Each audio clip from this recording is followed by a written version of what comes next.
On this episode, we talk about two brand new Mazdas, the MX-5 Miata and the CX-3 small SUV. We also talk about something more practical, the Honda Pilot. Next, on Talking Cars.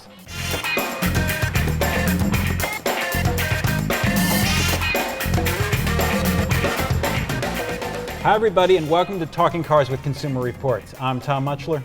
I'm Jake Fisher. And I'm John Lincove. Got three very interesting cars to talk about on this show, but first, looks like it's the beard episode.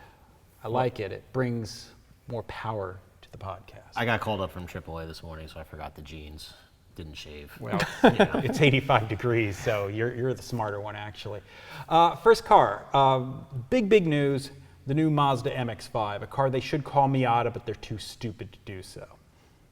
What do you think? I mean, this is a big deal. This car, it's been almost 10 years since the last redesign. Yes, the Miata is the new Miata. We work on saying Miata a lot. Yeah, it's great. The Miata's always been great. I mean, it came out in 1990. Mm-hmm. It's kind of stayed completely true to its roots. They kind of tweaked it every kind of dimension, so it's a little bit smaller on the outside, a little bit bigger on the inside. It drives like a Miata. It's lighter now. It's actually down back to the weight it was prior to this last generation. But yeah, actually back to the weight it was around 1994 with the 1.8 liter, right. Which is really impressive. It's a very impressive car. I mean, the big thing for me is bigger inside. I could fit in the Miata. It's really, I mean. It makes a big difference. A lot of leg room. There's leg room, and more importantly, like the previous Miatas, not only are you am I hitting my head? I'm about 6 foot tall and hitting my head on the. I'm not doing that anymore. But also, like, there's room to actually get the pedals now. Yep. So, like before, you'd go and you'd hit the clutch, and you'd actually hit the brake pedal at the same time as the clutch, and you'd have to, have the driving shoes on. That's kind of all gone. Mm-hmm. Yeah, nice dead pedal for in there. They got rid of this, like the previous generation had the door panel stucking in and the pockets, and then the earlier version of that with the cup holders at your 06 knee. to 08. Exactly. Roomier, a little bit of rub on the right knee, but I tend to sit in a little bit in splay leg. Aside from that, yeah, really, for a small car, roomy driving position. Let's talk about how it drives. Let's not get all of. We'll go back to how comfortable it is, but I mean that's the wussy stuff. I wanted to talk about the cup holders and the cup holders are horrible. But anyway, and the trunk space. Stop it! Active safety systems. Stop it! We are enthusiasts. How does the car drive? But it has a nav system. How does the car? It has blind spot monitoring. No. How does the car drive? It still has that. I'm doing 40 miles per hour on a road and I feel like I'm flying along, whereas in an SUV at 50 I feel ho-hum and driving around. It's really, it gives that visceral feel. It's got, for me, a little very sharp steering at first, and then a little numb, little dead throughout. You kind of like, where's it going? Not in a dangerous sense, but just like, okay, I'm turning, but there's not much feel. But plenty of power. Love rowing the gearbox. I mean, that is a great stick shift. Mm-hmm. Easy clutch. It's fun, very fun. Jake? It's a blast. Yeah, absolutely. But even though we have been very positive about Mazdas, I'm going to just flip it around and say, who's going to buy this? And let me just throw that out. And I say that because what do you mean? What I mean by this. Why are you being a bad person? I know. People are tuning out already. This is my favorite car. The Mazda Miata is my favorite car. I'm gonna go. So Tom's buying one. So aside from that. No, actually, I see Jake's trap. Do you see this trap? I'll let him build the trap. All right, I'm going to build the trap. I mean, the car is great. Yes, all these things are absolutely true. It's fun, and yes, it's one of these cars that you don't have to be going a billion miles an hour and still enjoy yourself. Which is why I want to, I'm going to delay your trap, because before we move on from that, that's why I love the Miata so much. Because I'll drive any of the high-powered stuff we have kicking around here, the Corvettes or the Mustangs, or I have to be going fast in order to be really enjoying that stuff. Right. I'm not going to go into the trees. I'm not going to go to jail. That's a plus. But you were able to get that on every Miata they've ever built. This is exactly the point. So yes. So if you are looking for this car, I mean, quite honestly, you're not buying this car because you're going to be putting, 15,000 miles a year on it and carrying your family around or commuting really for long distances. It's a kind of a weekend car. It's kind of out for fun. You go out and drive, and it's true with a used Miata and any of the previous ones. So the thing is with Miatas is there's a nice population of them out there, and they all kind of go around. People buy them, they keep it share for a them, couple sort of of. years. It's a social network in a way. Of course. It's like Zip Miata, right? Zip Miata, there you go. you With don't, some cash. everyone doesn't need to buy a brand new one. They just need to kind of enjoy Wait a it minute, and pass wait, it wait, around. But they wait. No. need people to buy That's new right, ones so someone- that the older one could then be either modified for track or go off into the great lot armco of of the them are sky, going or they could around. just be shared amongst Zip Miata. So No, you need people to buy the new one so that this population keeps on going. Maybe or maybe not. They're really reliable. They last a long Well, time. so if For you- 10 grand, I could go out and buy a really nice Miata that will do 95% of what this car will do. But it'll have more body roll. It won't get as good fuel and economy, then I could and keep, it won't be as safe. and I'll keep that $15,000, and I could go get some struts and springs, which everyone does. I could get some nice wheels for it, and Or actually, you could go buy a used Golf that you could actually drive as a comfortable daily driver. use golf. Now you're getting crazy. But Ford Fusion, maybe a used Ford Fusion. But that's what happens, right? You first get the Miata, and then you move up to the GTI, right. and then it's all That's good. becoming And then the- someone else gets the Miata and follows that through. So the question is there enough population of the Miatas out there that everyone just kind of No, you know what? I shares do. them? I think, I mean, spending a ton of time on the fours. I mean, I shop for a Miata every 6 months before I get my sanity back. Actually, before you talk me out of it, it's like, you don't need to buy a car that just sits and rots in your driveway and you pay for insurance on. I think there's enough people who, they're Miata fanatics. They'll want to buy the ND. They'll go out and buy the new car. They'll upgrade from the NC to ND, and they'll get the new car. And it will be enough to regerminate I hope so. the population. I think a It's lot like the more. bee colonies, the Miata colony is collapsing. I think we needed it. I mean, there are some great advantages to this car. I mean, again, you're getting. It's a joy to drive. It has plenty of power. The gear ratios are lovely. The engine is very tractable. It is going to be the safest Miata you could ever buy. Blind spot monitor. It sounds stupid, but blind spot monitoring is really nice to have in this when the top's up. Yeah, when top's up, certainly. Navigation's nice. I mean, there's a lot of creature great, comfort aspect of it. There's a and that's what lot of people are great looking things for. about this car. That may or may not be worth an extra $15,000 to that used $10,000 Miata that is pretty nice and it's reliable.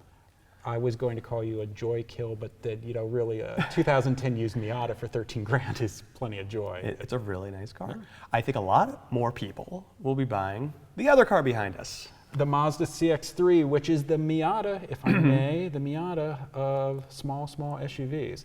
Absolutely. I thought at one point there would be none of these subcompact SUVs that I would like, because every one of them was worse than going to the dentist. Every one of them was just looking mortality in the face and going, oh, life is sad. Yeah, even into the luxury category too. Yeah. They're just those are disappointing for the cost and what you got. Sure. And then the small ones with the space and unfinished feeling. No, every one of them you're crammed into. The Chevy Trax feels cheap. Kind of like Yeah. this. The Renegade's cute, but isn't a great car. Mm-hmm. The Encore is an More expensive tracks. It's a more expensive track, so at least it rides better and it's quieter. The HRV is a bit drab and a little, Little odd controls and yeah. a little overreaching, I think, with some of the efforts. It's almost like the manufacturers were like, well, we're going to sell this for a cheaper price. So people have different expectations, That's you know? right. They'll want less. They'll put up with They'll put up that. with They less. understand they're paying not so much. They'll put up with they're that, and paying then they're gonna- 24 instead of 27. What do they want for 24? Well, they'll right? put up with that, and then but they expect this, and that particularly evident in the HRV press car that we saw was like the leather and the swaths and the lot of up-level materials for what is a subcompact Yeah, economy car, bare bones basic car. But So- let's talk about happiness. So Miata thought that and said, forget it. We're actually making something that's fun. Mazda thought that, this yes. thing is really a blast to drive. And you're exactly right. This is a Miata of SUVs. I mean, you get into it, and But you it's shouldn't buy an old one. You want to buy well, this. and this is Unlike the my point. Miata, you want to buy the new one. right. You're going to buy a Mazda Navajo or something? No, not the same. Wow. But it's like you don't have that Nice work. choice. And this is a practical car. I can put my family into the thing. It gets good fuel economy. And it is so much fun to drive. It is nicely done. It's amazing. I mean, it just feels effortless. I mean, just that. I mean, there's not a ton of power here. It's a 2-liter. It's around It's around tuned 155 so nice. horsepower. It's all about the tuning. It's not about the horsepower. It's not about the 0 to 60. It's the way that you can just kind of like touch that gas pedal, Roll the thing into it, goes. let's go. It feels energetic. It doesn't feel like you're pushing it. It's like, you know, you get some of these cars, even if they're fast, you know, they're groaning. This thing is just like, let's go faster, let's go. And it's just, it's the steering is spot on. I wish you could get it with a stick shift, but you know, even though I say that, I know no one would actually buy it with a stick shift. But it's just so well tuned. It's not really noisy like we say most Mazdas are, but they're figuring that out. But I mean, that's car. the thing about that car that is so impressive about the CX-3. It's so awesome is that it is a fully realized product, and it is highly desirable. It feels upscale. You know, it's something that I would want to buy because it is sporty. I mean, the press car we have is a Grand Touring. You know, it's got padded stuff along the sides of the console, piping on the seats, contrasting piping and suede accents, and you know, it's a blast to drive. It's relatively quiet. Despite it's fairly narrow, but it doesn't feel narrow. You know, there's other cars where you're just like that. It's not like that. Yeah, even without having a center armrest. Well, they'll put that. in That's in the production. That'll be a car. dealer thing or whatever. Yeah, you know. they'll put that in production. Right. It's still, it's still roomy. I found the armrest was a little short. That was the biggest thing for me. You know, my seating position. So yeah, everything falls. Oh, I know your seating position. Yes, because you like it similarly. Even the little armrest for the knob. Like, that's a nice little touch, so you're not just kind of hanging your hand out there for the control knob, for the infotainment Remind me, system. I want to go back to that on the Miata. So, there's that. Visibility is great. You know, you could sit up high, but you don't feel like I don't feel like I'm going into the header. Good visibility out front. I know where the front is. I was able to park it in my garage without hitting the snowblower. That's always Thank a you. plus. We appreciate that. Well, yeah, my snowblower appreciates it too. Trust me. I think it's a great car if these people have the money for a new car. The dual income with maybe a baby. You know, little kid, one little kid, maybe two little kids. Because once they get big, the back seat's just not going to work. Right. No, it would be perfect for my wife and I. Well, but even beyond that, I mean, look, I mean, yes, we live in America here where we all have to have big mid-size sedans, but I mean, most of the world, a small car is a family car. By the way. Big SUVs. Of course we with a Hemi, need if Durangos. I remind you. But I don't know. I mean, my kids fit in the back of it, and they'll be okay. No, and they can't cross their legs, but who cares? No, I actually, I had the car for a weekend, and once again, it's the hypothetical. If I got fired from here today and had to buy, that car is fabulous. I would buy that. I'd buy a Grand Touring CX-3. You get all the stuff. Yeah. You get all the safety gear. It's so easy to park downtown. It is so much fun to drive. It's comfortable on the highway. Really nimble. You're getting it loaded for around 26, with everything. The only thing, I wish it had power seats. For some reason, none of them have power seats. None of them have lumbar adjustment. That's like the only piece of equipment that car is missing. Ugh, Miata too with its seats, but we won't go there. That was. Well, we could go there. Grumble, and the armrest. John. Yeah, I mean. As great as those seats were, even without the power and adjustability, those seats with their mesh support system, they're supposed to be super lightweight with just. They save like a half a pound on it. That's great. That's right. And it's sprung weight, so who cares, right? We all know it's unsprung weight. No, it's sprung because the seat has a spring for you. I saw where you're going. Yeah.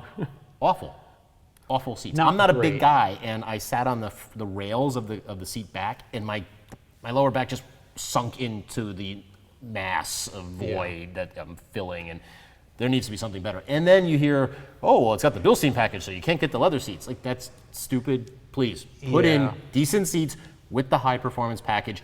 Nobody cares about the extra 2 pounds of the seats. Well, I mean, let's take the pieces apart. I mean, as much as I love the Miata, it is not a long trip car. Unless you are, I am driving my Miata on a weekend road trip. I want the experience. It is a motorcycle that is safer. Yeah. If you're there, cool. As a comfortable, quiet commuter car, long highway car, no. It's noisy inside despite added noise insulation at the top. The seats aren't great. Mazda's knob system, the Mazda Connect system, all the knobs in a horrible place. You hit it with your your forearm when you shift, and your elbow goes in the cup holders.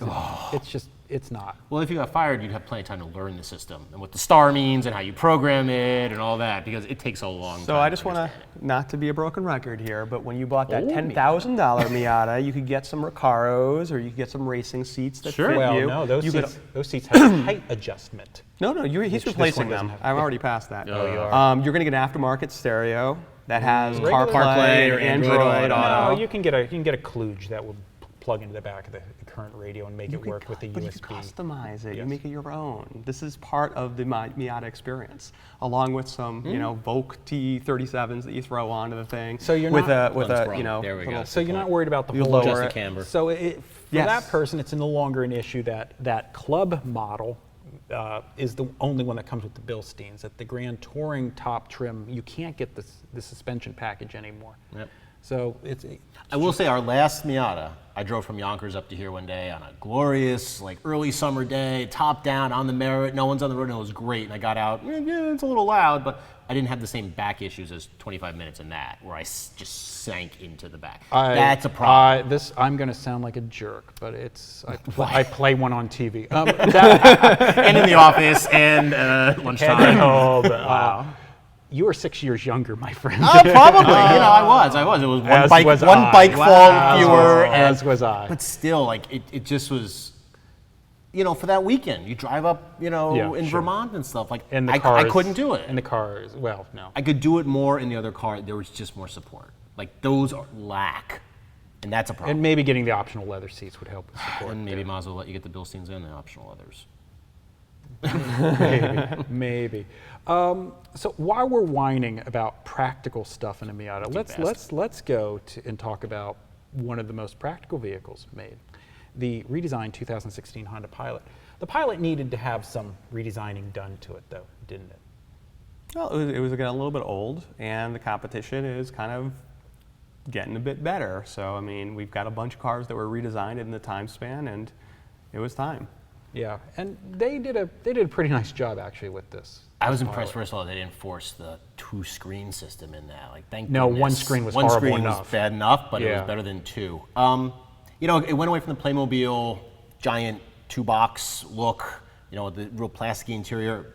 Of course, again, the press car was a very nicely uploaded. Yeah, it was a top trim Elite. Elite. So 47 grand. But still, accessible controls, from the driver's seat. And again, where I'm sitting, I could reach everything without a problem. Easy for the kids to get in and out of the back seat. Comfortable on the road. Quieter. Again, this one had some sound deadening that the Elites get, the top levels get. You told me about that. But still quieter, much quieter. Yeah, these cars we're talking about today sort of point to the exciting world of driving press cars, because that Miata has the Bilstein shocks, and it still has a bit. Body roll's improved, but it still has a bit of it. Don't know what a Grand Touring is going to be like. It might be. That one's really nice inside. Yeah, we'll Really see. nice We'll see what a inside. more basic CX-3 is like when we buy it. And likewise, the Pilot we tested in Elite. It has thicker glass, I believe more noise insulation in the doors. That's not going to be on the EXL that we buy, the $39,000 Yeah. EXL we get. It makes a compelling argument for not going with an Acura MDX, I think. Just the room, I felt a lot more headroom. And I own an Yeah. MDX, and then we have a new MDX. Ooh, and you're fancy. I know. It's an 11 too that we own, and this it didn't feel cavernous like the last Pilot. With a big huge box. yeah. And It was trying to be odd. big, yeah. But this one, it has room, and you could see over the hood nicely and good cowl height and such. But it was a pleasant vehicle for using faint praise, damning it with faint praise. Well, but I mean, it's a minivan for people who won't buy an Odyssey. Which is a lot of people. Yeah. Yeah, as wrong as those people are, because more people should buy minivans. Well, my brother and Says sister-in-law just picked up an Odyssey. Excellent. So, Good. There are some good things about this. I mean, the previous Pilot was horrible in the IIHS small overlap test. This one promises to be better. We'll find out when it actually gets tested. Another thing is Honda is offering a raft load of safety gear as an option. Stuff like forward collision warning, lane departure warning. I can give or take Acura's Honda's lane watch. yeah. But Standard backup camera now. Yeah. All Hondas. But when you compare it to a Highlander, that forces you to get I think it forces you to get a limited before you get any of the safety gear. Honda's going to have an advantage there. True. The pricing structure will be interesting to see if Toyota drops anything, because just like the hybrid, you got to really up to a limited to get get the hybrid. They're really forcing people onto expensive vehicles there. Right. But the Highlander does have some advantages. Well, I mean, look, in terms of the safety gear, I mean, this is just time as it passes. You know, the newer the cars that comes out, they're going to take all those safety gears, they're going to put it down the line. You know, it's interesting because there was almost this time where it was always like, the cars really aren't getting any better. You know, but it's like there was always something new that they're going to be adding to these cars that make it a compelling reason to get something new, right? It's the safety gear, it's the infotainment systems, it was stability control for a while there, and now all these things are really standard going across. What's the next thing? So once everything has forward collision and it does well in the side crash, we'll be here 5 years and 5 years later and saying, yes, but it doesn't have air vent airbags. Well, we don't know. what it We don't is. know what the X is. Maybe it's CarPlay and Android Auto. I mean, it's certainly not CVTs. I'm not excited to tell everyone out to go out and buy a new car Yeah. because of CVTs. Yeah, or whatever. The crazy gearbox. Yeah, which the Pilot gets a funny push-button shifter when it gets the 9-speed. Right. But most of them will be 6 speeds. It's going to sell. It's a very compelling alternative to the Highlander.